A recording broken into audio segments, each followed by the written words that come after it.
Question 3. A particle P moves along the x-axis. At time equals 0, P passes through the origin with a speed of 6 meters per second in the positive x direction.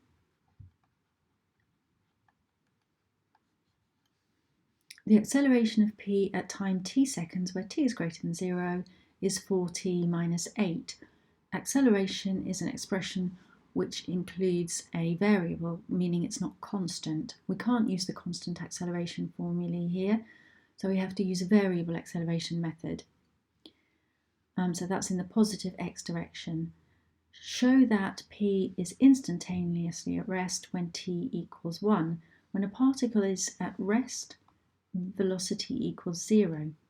So just as if a particle was thrown up into the air with a certain velocity, that velocity would decrease and decrease until it reached the peak, where its velocity would be instantaneously 0. It would turn and then its velocity would increase in a negative direction. So this particle is going along the x-axis, and at time equals 1 second it turns and starts to travel back in the other direction. So this is t equals 1 second. So we've got to show that this happens at 1 second. We have an equation for acceleration, and we have to integrate acceleration to find velocity. So we integrate acceleration, giving us 2t squared minus 8t plus c. And to find the constant of integration, we need some conditions. And thankfully we have those in the question.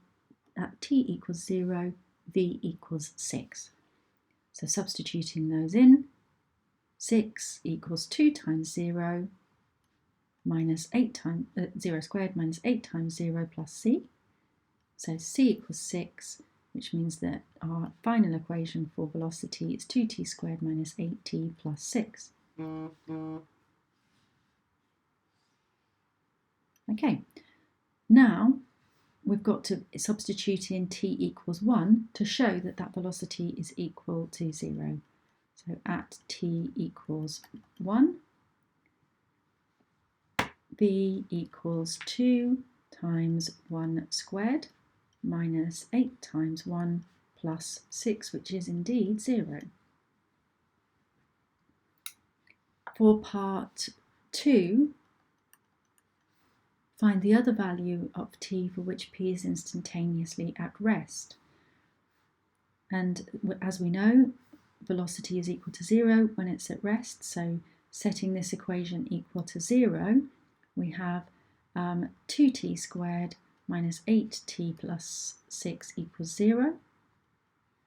And either dividing through by t or just factorising out a t, whichever, we're going to get t squared minus 4t plus 3 equals 0.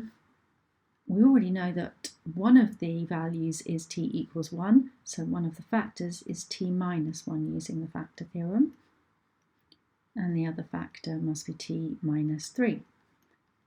So that means the other time when velocity is 0, it's instantaneously at rest, is up at t equals 3. So it comes back on itself and then it turns again at t equals 3 and heads back in the opposite direction. So this is t equals 3. Find the total distance travelled by P in the interval between 1 second and 4 seconds. Now this is where you need to understand the difference between distance and displacement. If we integrate velocity, we will get an equation for displacement, but displacement is slightly different from distance. This particle at 1 second is here. It then turns, goes back, and then turns again. So at 4 seconds, it's somewhere along here. Now say at t equals 4 it was here. The displacement between t equals 1 and t equals 4 is very small, but the distance travelled to get there was all the way back here and along here, which is much greater. So we need to do something slightly different here. First of all, I'll integrate. So the integral of velocity will give me displacement, and I've got my velocity here, so integrating that, 2/3 t cubed minus 4t squared plus 6t plus c. Now I'm actually integrating between two limits, so I won't need to really think about the c, because the c will cancel out the constant of integration, so I don't need to find that. But what I do need to do is pick out separate limits. I'm going to integrate between 1 and 3 seconds, and then between 3 and 4 seconds.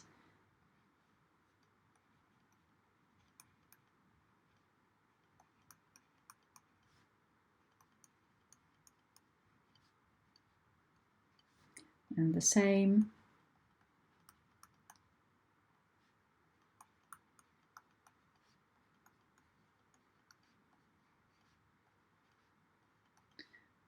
for the other interval.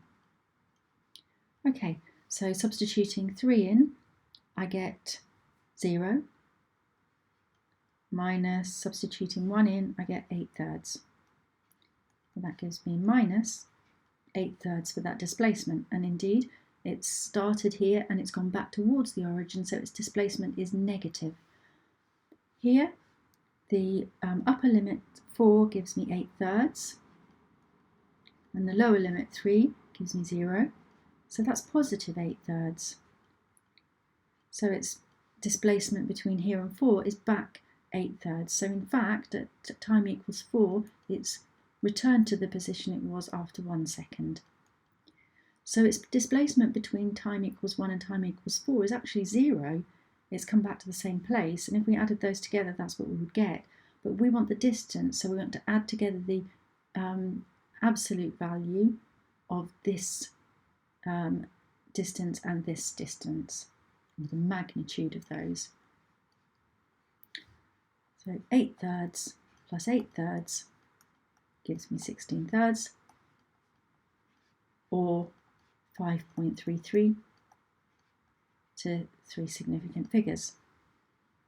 Marks wise, there's a method mark for an attempt at integration here, even if you've forgotten the plus c, and you get that mark for just showing one of these terms with a power increased. There's another method mark for substituting in 6 and 0 as the conditions here into this equation, and then an accuracy mark for obtaining a correct equation for v. There's another method mark for factorising this equation here and correctly, and an accuracy mark for finding t equals 3. Then there's a method mark over here for an attempt to integrate again. All terms again must be included, and you only need to have shown one power increased, but this time you do need to have the plus c.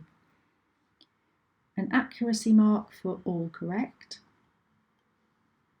and a method mark here for a correct method to split into 2 separate sections in order to find the values for each, and an accuracy mark for the final answer correct.